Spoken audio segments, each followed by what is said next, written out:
Hello, welcome to another Monday Musings.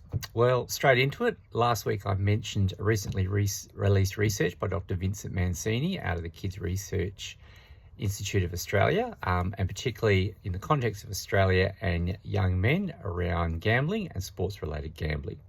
I'm not sure if you're aware, but Australia actually leads the world in per capita gambling losses. That exceeds 25 billion annually, and our young males are disproportionately affected. They're considered one of the highest risk groups for gambling harm. They gamble more frequently. They show preference for a lot of skill-based online forums, particularly around sports betting. And the findings out of this recent research match some of the other qualitative research about sports betting motivations within Australia.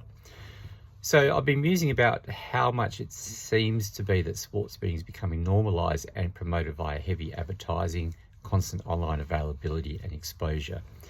So for many people, it feels naturally and perhaps socially acceptable.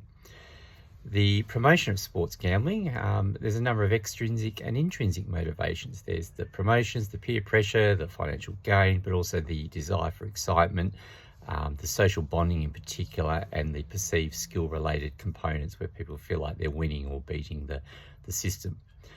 So look, I'm an educator and I'm concerned that we're normalising gambling and sports-related gambling, and so it becomes low risk in the perception of many people.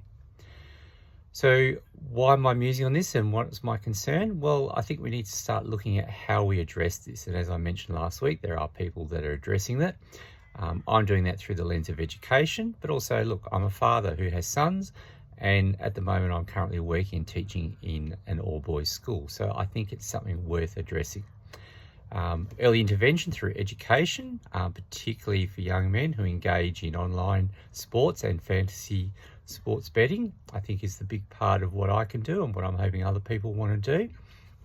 But also our policy and education strategies, such as restricting betting and gambling advertising, and offering tailored support and outreach through some of our support services and health professionals.